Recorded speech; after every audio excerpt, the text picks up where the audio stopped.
Excellence, Monsieur le maire de la commune de Djendakaï, insolable chef du village, vénérable imam Ratib, Monsieur le directeur de l'école élémentaire de Niapoubala, Monsieur le parrain, Madame la marraine, chers générables invités, chers élèves et étudiants, Mesdames et Messieurs, en vos titres, grades, qualités éminentes, bonjour. C'est avec une solennité toute particulière que nous nous rassemblons aujourd'hui pour célébrer la culture et l'excellence, le fruit d'un effort collectif inouï. Je rends grâce à Allah le Tout-Puissant qui, de par sa bienveillance et de sa miséricorde, nous a adouci la matérialisation d'une telle prouesse. Depuis d'abord, il me paraît essentiel de rappeler que le rassemblement des élèves et étudiants de la commune de Djendakaï est une entité communale unique dépourvue d'allégeance politique ou religieuse. Depuis sa création en 2005, cette noble assemblée s'est donnée pour mission première de rassembler la totalité des élèves et étudiants de la commune. Mesdames et messieurs, je vous prie gracieusement de me permettre dans l'entente de cette allocution d'exprimer ma profonde reconnaissance envers les sacrifices monumentaux consentis par les pionniers de cette amicale. En effet, les fondateurs de notre précieuse structure n'ont menacé aucun effort en sa faveur, nous léguant ainsi un héritage inestimable. À leur égard, nous leur exprimons toute notre gratitude. Dans cette même optique, il me paraît indispensable de dresser mes sincères remerciements à l'ensemble des membres qui m'ont fait l'honneur de me confier la présidence du RECOP. C'est un grand privilège et un immense plaisir pour moi de diriger notre sphère amicale.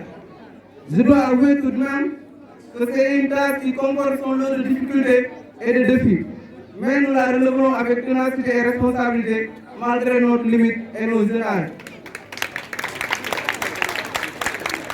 Je tiens également à adresser un vibrant hommage à mes infatigables collaborateurs, ces dévoués artisans qui s'efforcent sans relâche de concrétiser le programme salvateur.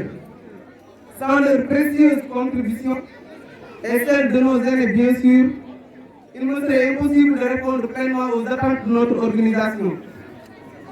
Mesdames et messieurs, notre objectif était de restaurer justice et équité dans la gestion.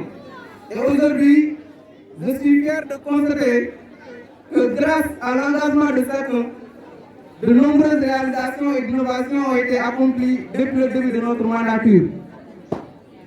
Sur le plan social, les serviteurs ont déployé d'importants efforts pour établir nos valeureux étudiants de Dakar dans un édifice réservé, comportement un appartement pour les hommes et un autre pour les femmes. Les chambres sont aménagées avec des lits superposés, renforçant ainsi les conditions sociales et permettant d'accueillir jusqu'à 70 étudiants. De surcroît, une réduction des mensualités passant de 40 000 francs à 2 500 a été appliquée et la collection au prélèvement payante est gratuitement offerte. Par ailleurs, suite à des entretiens avec certains directeurs d'écoles élémentaires qui nous ont fait part des soucis avec les tables bancs, nous nous sommes engagés à réparer au minimum 100 d'entre elles dans un avenir proche. Sur le plan social, nous avons eu la délicatesse d'accueillir nos néo-bacheliers avec une approche modérée, visant à faciliter leur intégration. Nous avons également fait des dons de livres et d'ouvrages conformes au programme scolaire au CEM Alifal de Djendakaï et au lycée mixte de Misra, afin de renforcer les bibliothèques de ces établissements. De plus, des séances de révision ont été organisées à Misra pour les candidats au BFM et au baccalauréat. Aujourd'hui, nous avons l'insigne honneur de récompenser les 15 meilleurs élèves de ces deux principaux temples du savoir.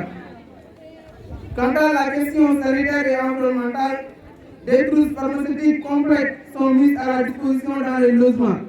Dans ce même sens, nous prenons en charge 50% des coûts de médicaments prescrits aux étudiants tombant malades. Tout de même, Des activités de reboisement ont été tenues dans la commune. La liste des réalisations est loin d'être exhaustive. Néanmoins, je peux affirmer sans équivoque que leur accomplissement est le fruit d'un soutien inébranlable des autorités municipales, mais aussi des bonnes volontés, qui, de manière constante, apportent une assistance à la structure avec altruisme. Ces bienfaiteurs, nous vous en remercions très sincèrement. Excellentes personnes ici présentes, il me plaît de souligner l'admirable harmonie entre les discours et les actions de l'éminent maire M. Babacar Diop, dont la dignité de premier magistrat de la commune témoigne de son attachement profond à l'éducation et de sa sollicitude grandiose pour notre institution.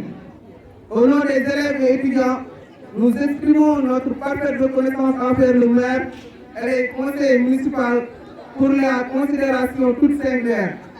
Nous les exhortons à préserver dans cette noble voie pour l'intérêt suprême des jeunes de la commune. Chers élèves et étudiants éminents de notre illustre structure, il nous incombe la lourde responsabilité de produire des résultats honorables et concrets. Nous sommes en réalité la lourde d'espoir qui éclaire notre communauté, raison pour laquelle on est tenu de fournir des efforts incommensurables pour la soutenir et la faire briller. Oui, il est une obligation de prioriser les études au détriment de tout ce qui est futur. Qu'il s'agisse des cours présentiels ou dispensés en ligne, aucun nombre de prétextes ne saurait être admis. Il est toutefois indéniable que l'enseignement numérique prend peu à peu racine au sein de notre système éducatif, même si cela ne suscite guère l'enthousiasme excompté chez nous les étudiants. Pourtant, ce mode d'enseignement n'est pas dépourvu d'intérêt, car il permet d'avoir accès à une variété de ressources et de rendre plus facile le travail collectif entre étudiants. Mais en particulier, c'est une manière de responsabiliser très précocement l'étudiant. En guise de conclusion, je souhaite adresser mes vifs remerciements à l'ensemble des élèves, des membres passés et présents du rassemblement des élèves et étudiants de la commune de Guintéké. Votre soutien et votre dévouement ont contribué à élever notre association à des auteurs institutionnels. C'est ainsi que j'appelle toutes les portions de l'amicale à l'unité et à la fraternité. Nous avons l'obligation de fédérer et de cultiver des relations conviviales entre les membres. À l'instar de Nelson Mandela, je suis convaincu qu'aucun de nous, en assistant seul, ne peut atteindre le succès. C'est donc dans cette union que réside la force de notre dénominateur commun, et c'est cet esprit que nous devons préserver pour son accomplissement et sa sécurité. Je ne saurais parachever mon discours sans pour autant remercier sincèrement le parrain de notre journée, M. Moussa Fall, président du parti APRODEL, la marraine Mme Djeidjouf, première adjointe au maire, et maire Penda Diouf, la marraine du Dagadière, qui non seulement ont épousé les choix portés sur leurs admirables personnes, mais aussi ont contribué excessivement à la réussite de nos présentes activités. Mesdames et messieurs, merci pour votre aimable attention. Que la fête se termine merveilleusement en beauté. Merci beaucoup, Monsieur le Président.